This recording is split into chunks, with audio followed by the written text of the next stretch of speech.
memory serves, in sort of DSIM first time around, there was a bit of criticism that a lot of the software packages were developed by facilities-focused guys as opposed to IT-focused.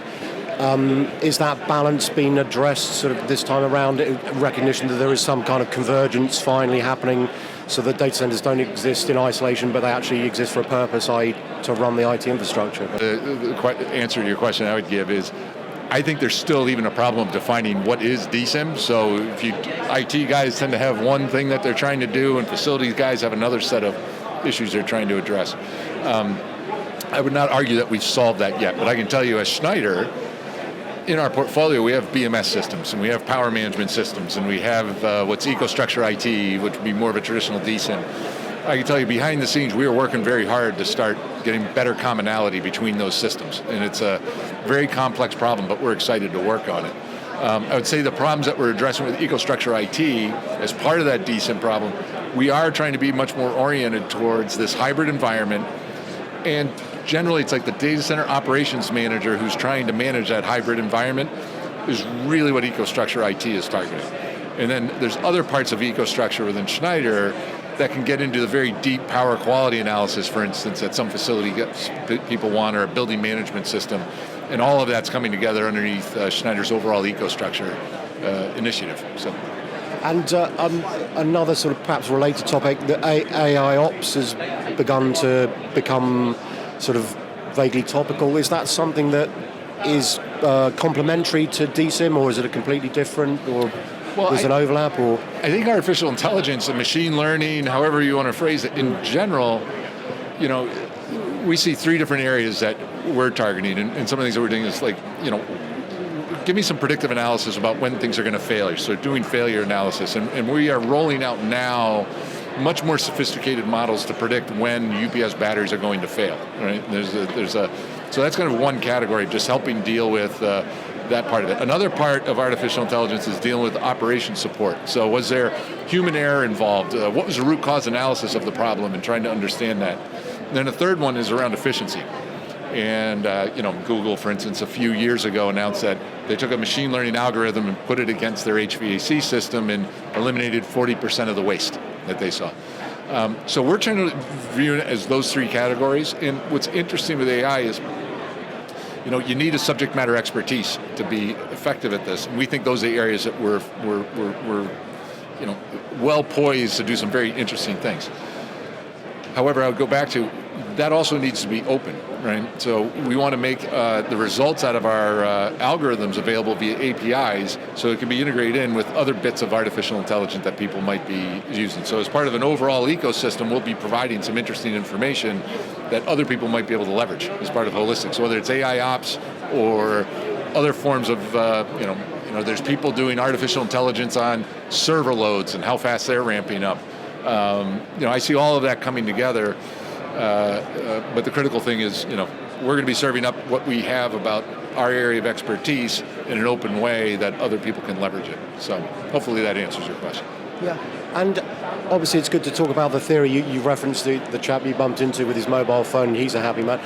Where are end users on sort of the adoption, bearing in mind, I say, the history of DSIM? Are you having to sort of sell it all over again, or are people more receptive this time around? What's the again, what we're seeing is we're seeing a very high degree of interest coming from these distributed environments, because that was clearly the problem that we identified that we wanted to go after, and the momentum behind that is we're very excited about. We think we're on the right track with that.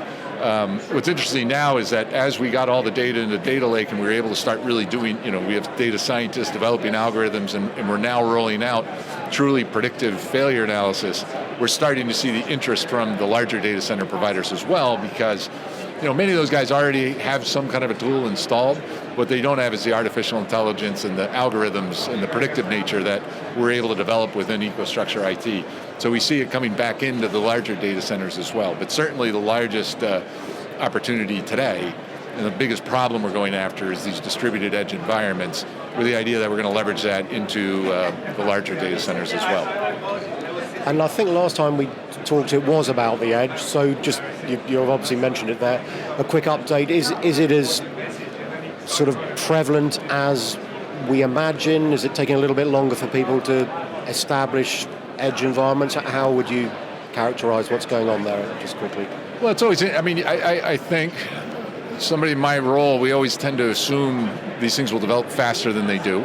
I can tell you that in the last 12 to 18 months, the nature of the conversations we're having have changed. And so I'd say 18 months ago, we were having conversations like have done with you about what is the edge, how do you define it, is it real, is it not? We're not having those conversations anymore, really. They still exist, but the tone of the conversation has changed to what are some solutions to this problem, because now I see that I have a problem. And we've announced that we've got a 6U micro data center that we designed specifically for the edge to make it much more compact, much more easy to deploy. And the level of interest in these types of solutions is clearly gone up. So I would say we're probably still on the earlier side of the cycle than the later part of the cycle. But I'm very enthusiastic about the nature of the conversations. The industry's moving beyond what is it real, to, hey, I got this problem, can you help me solve it? And again, I think it's a combination of not only the hardware, but then what is the software and the services that go with it to really make it effective to manage in a more comprehensive way all of these systems that are out there. And ultimately, I think there's going to be an energy efficiency piece to the edge as well. We had some conversations this morning that if you take what's happening in telco and you take what's happening in the edge, the projections are that will dwarf what the energy consumption is that is in data centers. And so getting a better understanding of what's happening in the edge, I think is going to be not only a requirement just for availability, but even, there's an energy efficiency play that the industry needs to start doing a better job addressing. And do you think, just quickly, that people are ready for the edge and the technology's not quite ready? Because I know 5G is potentially a critical piece of the jigsaw, and despite, again, all the hype, we would appear to be a little bit away. It's not perhaps as ready as some people suggest. Well, I say technology needs to improve, or end users need to start deploying. Well, again, if you take a look, everybody today, I would argue, has some kind of edge environment, where they used to call them server rooms and network closets to now, so I think there's, first of all, a challenge around those need to be managed better. We need to get higher availability with those environments, and we need to start working on what is the energy consumption of those environments. Right? So that is certainly happening. Now, the rollout of 5G and what's going to happen there, obviously there's some debate about how far along we are on that path. But there's, from my perception, there's something of a catch-22. Sorry for the American expression, but there's something of a catch-22 in, there needs to be an application that's going to drive that. So what are the applications that are going to require that low a level of latency? Isn't clear yet. So if the application needs to come, is it the technology or the application? What's going to drive it? And history would kind of show that people will start building it out, and then an application will come, and then that'll really help drive, the full 5G build out. Would be my opinion on it.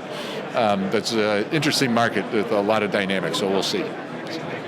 And just to wrap up, we've covered a few topics. Is there any other sort of major buzz topics going on in the data center at the moment, or have we sort of... Well, major topics in data center industry. I can tell you one other thing that we're working on very aggressively is liquid cooling.